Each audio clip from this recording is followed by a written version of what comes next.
d'escorter son Excellence. L'Assemblée va maintenant écouter une déclaration du Premier ministre par intérim de la République du Mali, son Excellence Abdoulaye Maïga. Je prie le protocole d'escorter son Excellence. J'ai le plaisir de souhaiter la bienvenue au Premier ministre par intérim de la République du Mali, son Excellence Abdoulaye Maïga. Je l'invite à s'exprimer devant l'Assemblée.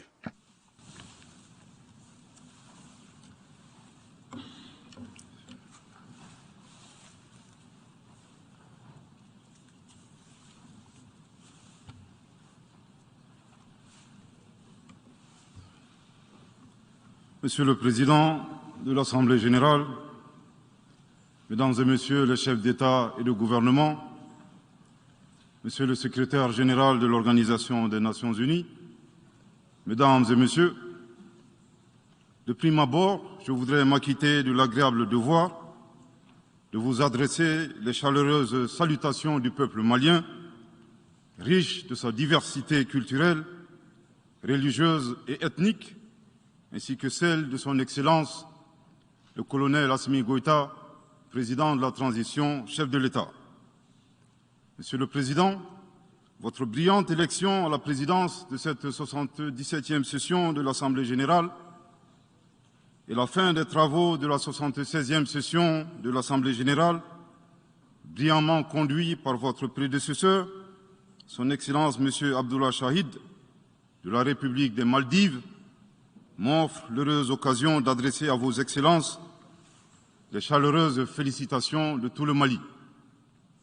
Enfin, permettez-moi de réitérer à notre secrétaire général, M. Antonio Guterres, notre haute appréciation des efforts louables qu'il continue de déployer pour la réalisation des nobles objectifs de notre organisation commune.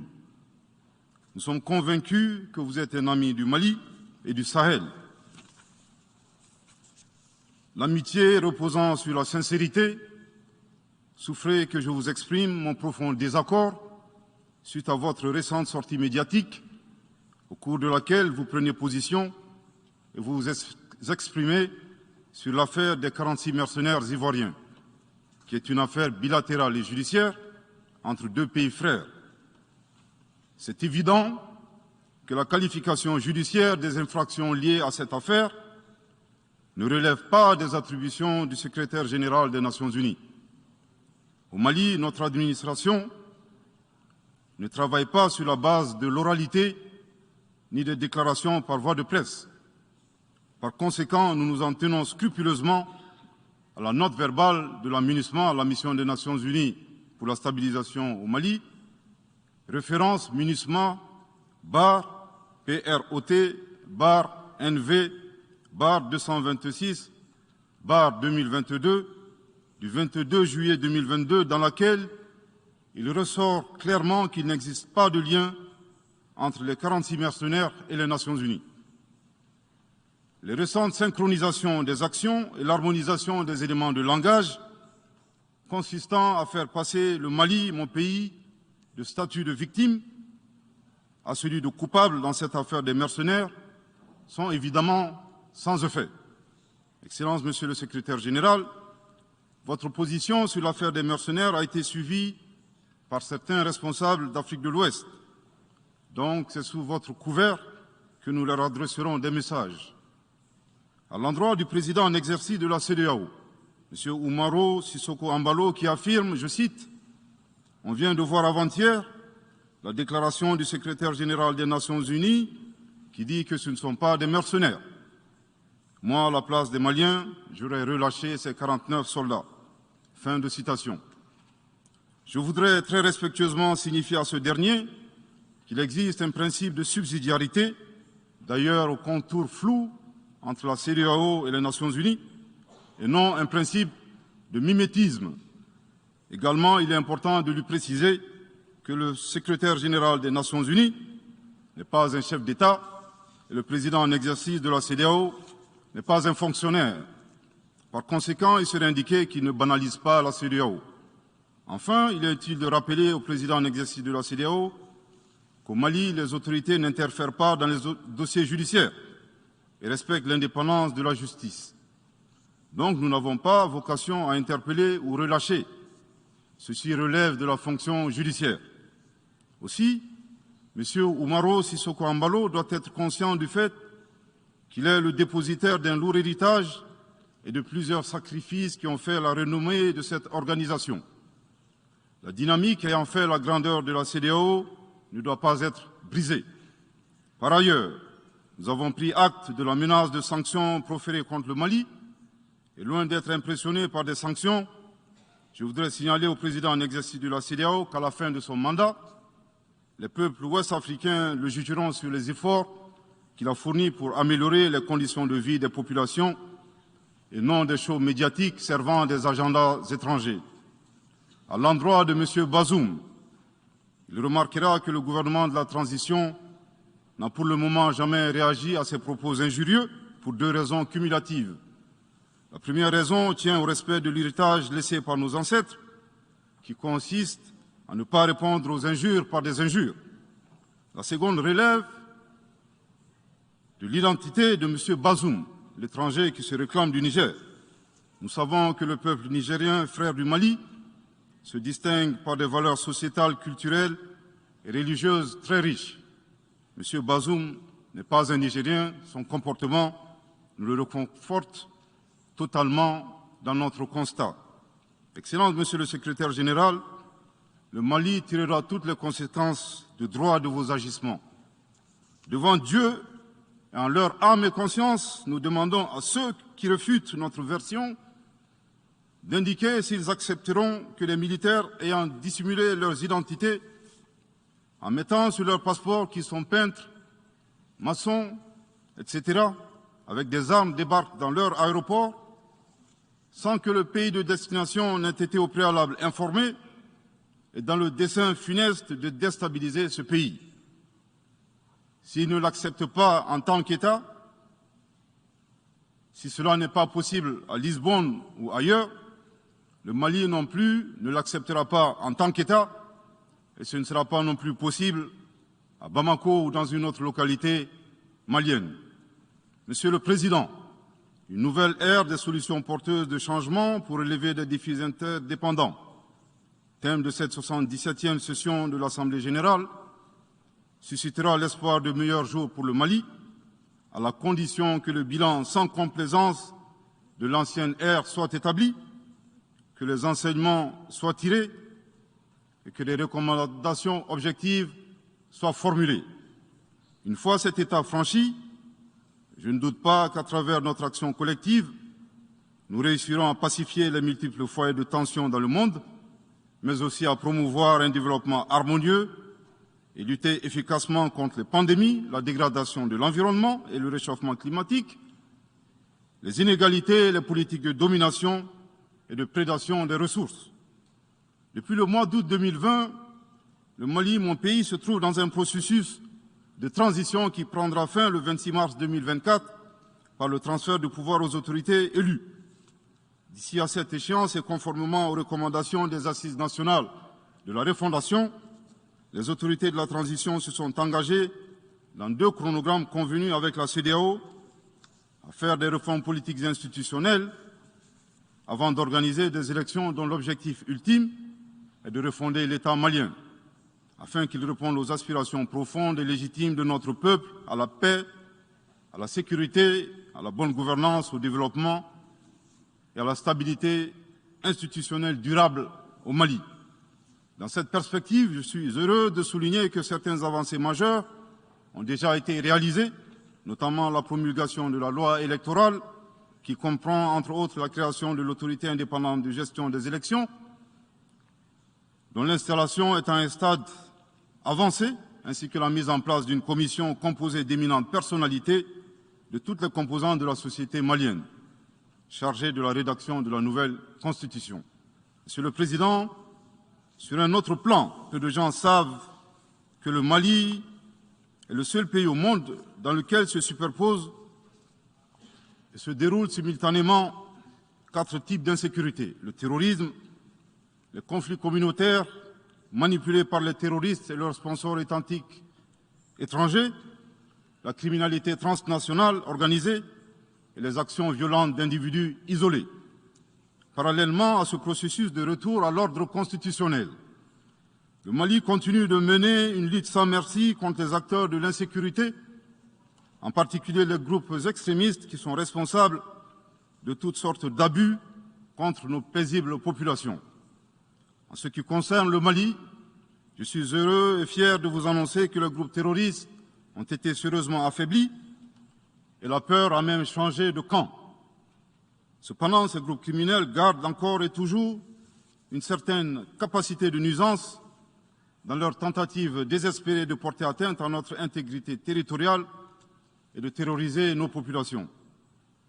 Les vaillantes forces de défense et de sécurité du Mali restent déterminées à faire face à toutes les menaces d'où qu'elles viennent, sous l'impulsion de son Excellence le colonel Assimi Goïta, président de la transition, chef de l'État. Le gouvernement du Mali continue d'intensifier les efforts importants pour recruter, former, équiper et renforcer les capacités opérationnelles des forces de défense et de sécurité maliennes. Je dois dire ici que les actions offensives menées jusque-là ont permis à nos forces de remporter des victoires décisives contre les forces obscurantistes. Elles ont également permis à l'État de reprendre pied et de réaffirmer son autorité sur une grande partie du territoire national, ainsi que de favoriser le retour de plusieurs milliers de nos compatriotes dans leur localité d'origine. Cependant, nous savons que la solution uniquement militaire ou sécuritaire a ses limites.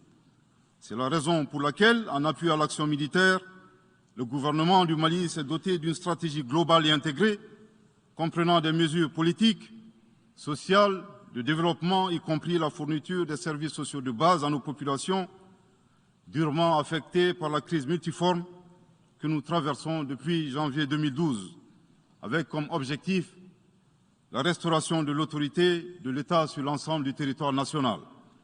Dans cette dynamique, le gouvernement du Mali a approuvé le 24 août dernier la stratégie nationale de stabilisation des régions du centre et son plan d'action 2022-2024.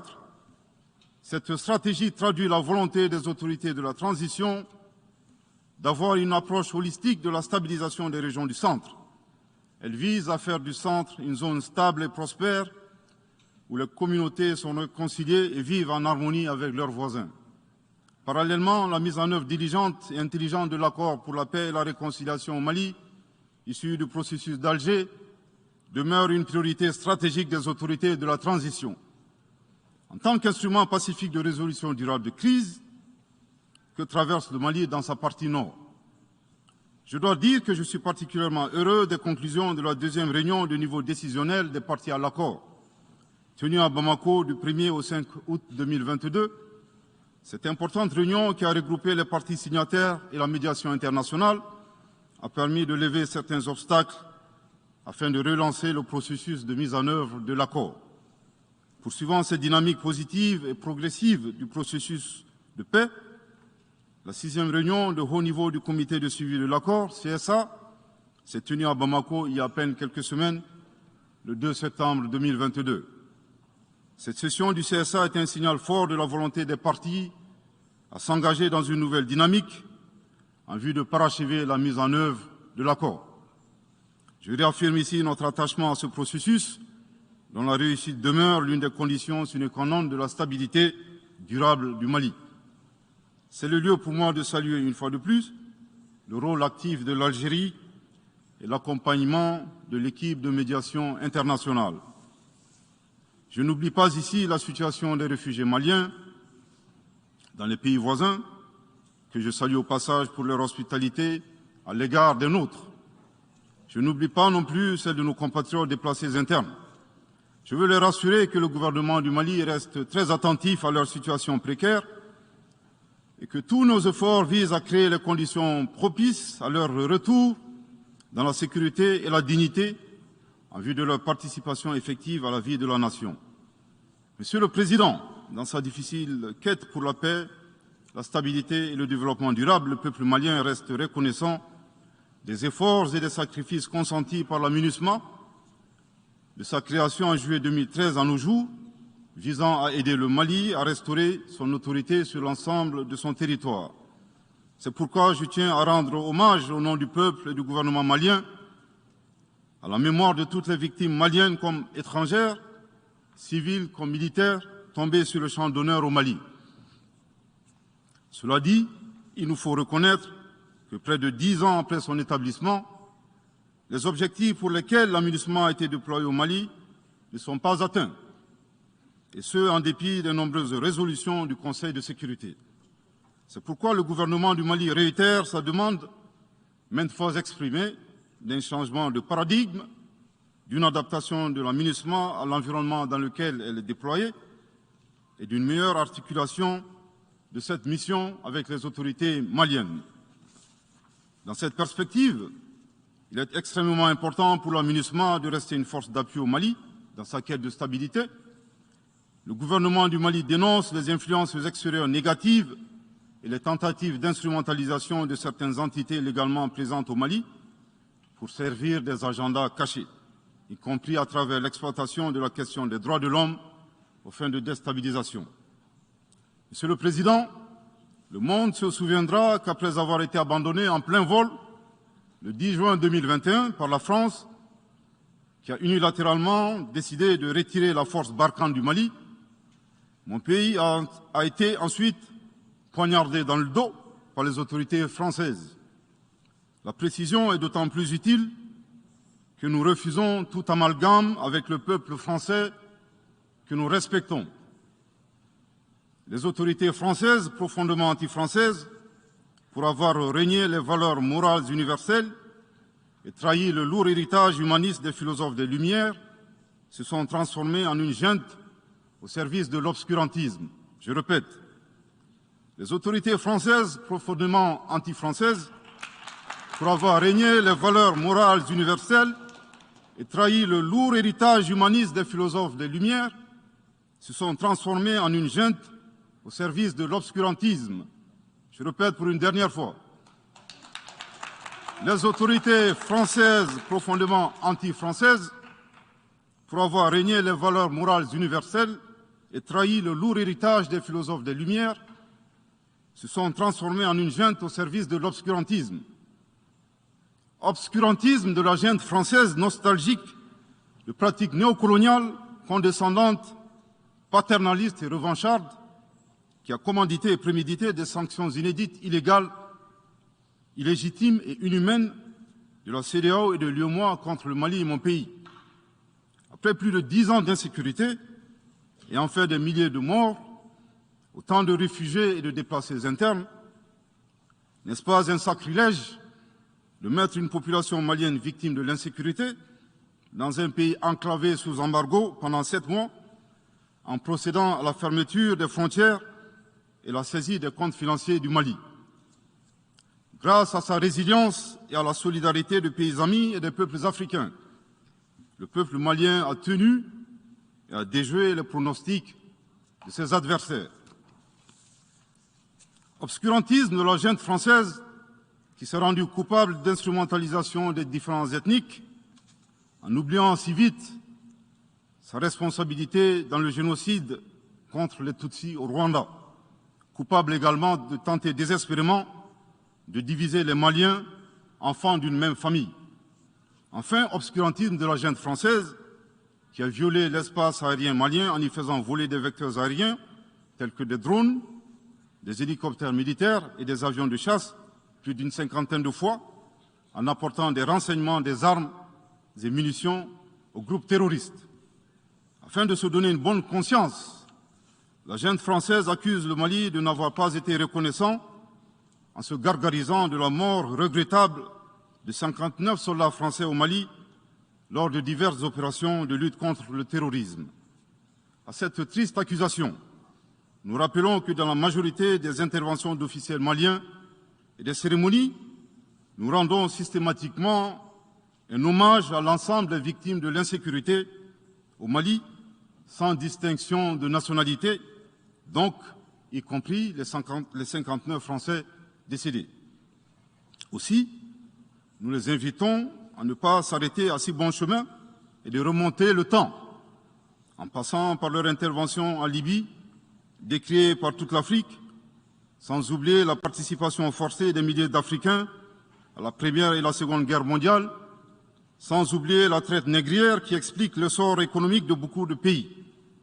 Combien d'Africains sont-ils morts pour la France et le monde libre dans lequel nous vivons? Monsieur le Président, eu égard à la gravité des faits commis par la junte française, le Mali, dans sa lettre en date du 15 août 2022, a demandé la tenue d'une réunion d'urgence du Conseil de sécurité des Nations Unies. Cette réunion a pour objet de permettre au Mali de présenter les éléments de preuve en sa possession, démontrant que l'armée française a agressé en de maintes reprises mon pays, en violant de manière répétitive et fréquente l'espace aérien malien, sans autorisation des autorités maliennes, et parfois en falsifiant des documents de vol. Plus grave, Monsieur le Président, le Mali sera en mesure de prouver que la junte française a fourni des renseignements et des armes à des groupes terroristes. Le gouvernement du Mali s'interroge sur les raisons qui poussent cet État membre du Conseil de sécurité, de surcroît assurant la présidence de cet organe, à faire obstacle au débat en vue de la manifestation de la vérité. Le monde doit être édifié sur les faits graves qui se sont déroulés au Mali et qui sont à la base de l'aggravation de l'insécurité et de la déstabilisation du Mali et du Sahel. Par la saisine du Conseil de sécurité, le gouvernement du Mali entend mettre cet important organe chargé à titre principal du maintien de la paix et de la sécurité internationale face à ses responsabilités et dénoncer les agissements de la junte française contre mon pays. Ces actes hostiles sont incompatibles avec la Charte des Nations Unies et son statut de membre permanent. Il y va de la crédibilité de notre mécanisme commun, de l'efficacité de la lutte contre le terrorisme, mais surtout, il y va de l'intégrité de l'Organisation des Nations Unies, qui repose entre autres sur le respect des engagements internationaux, de la légalité internationale et de la Charte des Nations Unies. Monsieur le Président, il semble opportun pour le Mali de demander votre implication personnelle auprès du Conseil de sécurité des Nations Unies afin que notre demande aboutisse pour que cesse la duplicité et la guerre par procuration imposée à mon pays. Monsieur le Président, dans la lutte contre le terrorisme et l'extrémisme violent, le gouvernement du Mali est fortement interpellé sur la question des droits de l'homme. Je tiens à souligner que les droits de l'homme constituent avant tout des valeurs qu'incarne chaque Malien. Aussi, le gouvernement du Mali reste déterminé à les respecter et à les faire respecter, conformément à sa politique de tolérance zéro contre l'impunité. Et cela par fidélité à nos valeurs ancestrales inscrites dans la charte de Kouroukanfouga, proclamée en 1236 par l'empereur du Mali, Soundiata Keïta. Le Mali, berceau de grandes civilisations, héritier de grands empires, terre de brassage, d'hospitalité et de tolérance, fait de la promotion et de la défense des droits de l'homme une priorité nationale. C'est pourquoi je réaffirme avec force que les opérations militaires des forces de défense et de sécurité du Mali sont conduites dans le strict respect des droits de l'homme et du droit international humanitaire. Cependant, comme je viens de le souligner, le gouvernement du Mali s'oppose avec véhémence à l'instrumentalisation de la question des droits de l'homme à des fins politiques, de positionnement, voire de chantage ou d'intimidation. De même, nous regrettons la sélectivité observée entre les droits des populations dont des villages entiers sont massacrés et rasés, qui ne suscitent presque pas d'indignation particulière, et la manipulation communicationnelle faisant passer des terroristes neutralisés sur le champ de bataille pour des civils innocents.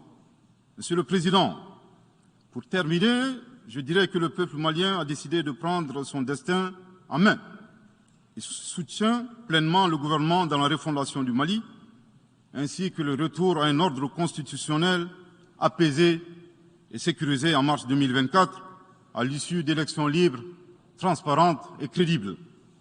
La réalisation de ces vastes chantiers exige du gouvernement de poursuivre et d'intensifier les efforts en vue de l'amélioration continue de la situation sécuritaire dans le pays et de la protection des personnes et de leurs biens. À cet égard, je me réjouis de la tenue à Lomé, le 6 septembre dernier, de la 3e réunion du groupe de suivi et de soutien à la transition. Les conclusions de cette importante rencontre, notamment la reconnaissance des progrès réalisés par la transition et les appels lancés en faveur de la mobilisation de tous les partenaires du Mali pour consolider leur appui politique, économique, technique et financier à la République du Mali, ainsi que pour soutenir les efforts des autorités de la transition du Mali en vue d'un retour harmonieux à l'ordre constitutionnel. Je voudrais rappeler que la transition au Mali résulte de plusieurs années de dysfonctionnement de notre jeune démocratie qui a engrangé quelques résultats positifs. Malheureusement, à l'heure du bilan, les passifs sont plus importants que les actifs, d'où la survenance de la transition.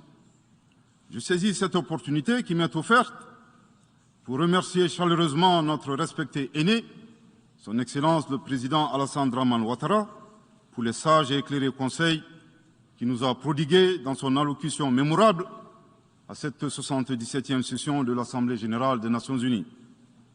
Je voudrais le rassurer que les autorités de la transition malienne n'ont d'autres objectifs que de faire des réformes politiques et institutionnelles avant d'organiser des élections, tout en luttant obstinément contre le terrorisme. Ces réformes permettront d'améliorer la gouvernance et toutes les dispositions seront prises pour que la démocratie malienne soit la plus enviée au monde.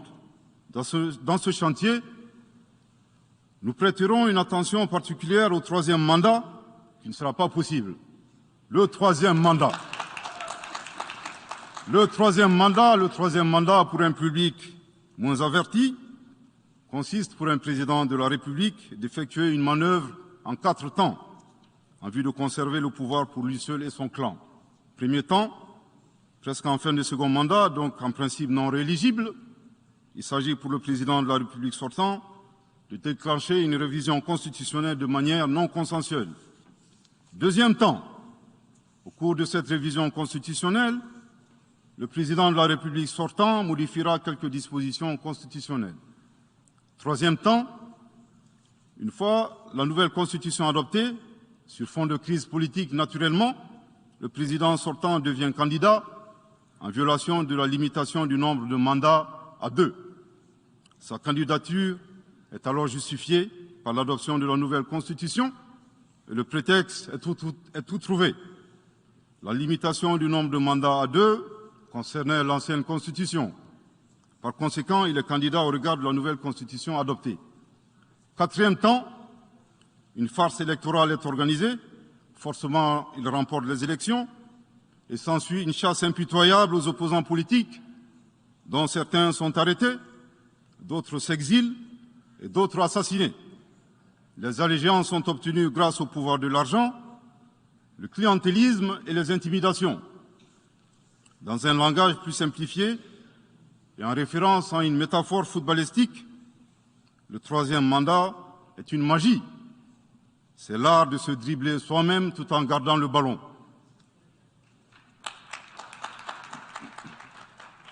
Excellence, Monsieur le Président Ouattara, vos conseils nous rappellent la triste histoire du chameau qui se moque de la bosse du dromadaire.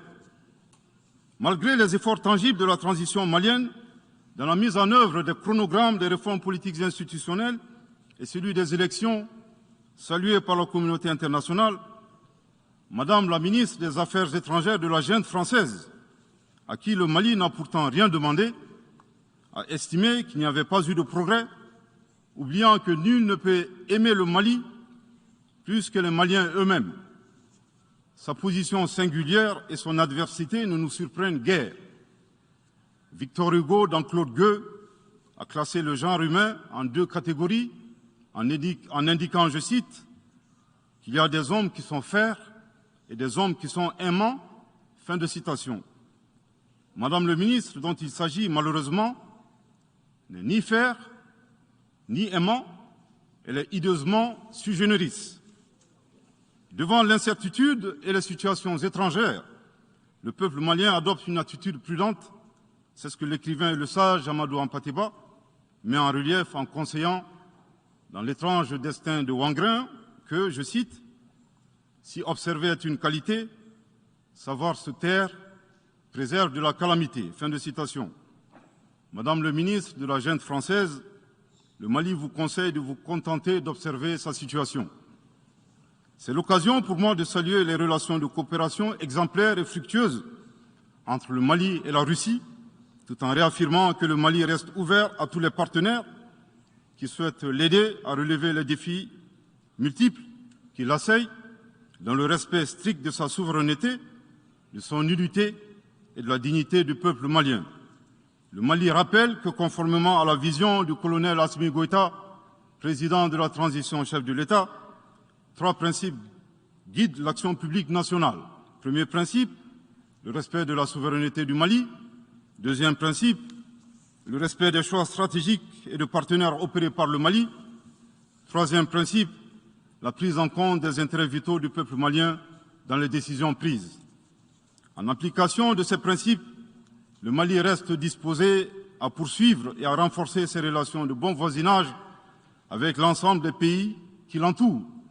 De même, le Mali, fidèle à son engagement panafricain, continuera à œuvrer au sein des organisations sous-régionales et régionales pour la réalisation de l'intégration africaine. Également, l'atteinte des objectifs de la transition requiert l'accompagnement de l'ensemble des partenaires du Mali, y compris les Nations Unies. J'en appelle donc aux amis du Mali à rester mobilisés aux côtés du gouvernement en vue de l'aider à relever ensemble ces défis importants. Pour la grande majorité des États du monde, convaincus par le respect mutuel et le partenariat gagnant-gagnant, je leur garantis que les portes du Mali leur sont grandement ouvertes et les Maliens les accueilleront les bras ouverts. Pour la minorité qui serait tentée de ne pas respecter ces principes, nous leur promettons qu'ils feront face à des millions de Assimi Goïta, soucieux de défendre leur honneur, leur dignité et leurs intérêts vitaux. Je terminerai en donnant 2 conseils aux nostalgiques de la domination. Ayez le sens de l'empathie en traitant les autres comme vous voudrez être traités ou en ne faisant pas aux autres ce que vous ne voudrez pas qu'on vous fasse. Le second conseil, revoyez vos copies, revoyez vos modèles, revoyez vos logiciels pour intégrer le changement de mentalité et l'évolution du monde dans vos grilles de lecture et d'analyse. Sortez du passé colonial et entendez la colère, la frustration, le rejet qui remonte des villes et campagnes africaines, des populations africaines, et comprenez que ce mouvement est inexorable. Grâce au principe de la multiplication fractale, vos intimidations et vos actions subversives n'ont fait que grossir le rang des Africains soucieux de préserver leur dignité. S'ils n'étaient qu'une centaine aux indépendances, aujourd'hui nous sommes des millions, et demain, tant que les paradigmes inégalitaires demeureront, nous serons des milliards. Le Mali et son peuple ne seront pas des spectateurs face aux assauts et l'adversité. Pour chaque mot employé de travers, nous réagirons par réciprocité. Pour chaque balle tirée contre nous, nous réagirons par réciprocité. C'est à ce prix qu'une nouvelle ère sera une réalité avec des solutions porteuses de changement pour relever des défis interdépendants, avec des États interdépendants et en valorisant l'homme sans distinction aucune, notamment de race, de couleur, de sexe, de langue, de religion, d'opinion politique ou de toute autre opinion, d'origine nationale ou sociale, de propriété, de naissance ou de toute autre situation telle que stipulée à l'article 2 de la Déclaration universelle des droits de l'homme. Que Dieu bénisse le Mali et préserve les Maliens des forces obscurantistes et destructrices du monde. Que Dieu bénisse l'Afrique et préserve les Africains des forces obscurantistes et destructrices du monde. Que Dieu bénisse le monde et préserve l'humanité entière des forces obscurantistes et destructrices du monde. Je vous remercie de votre très aimable attention.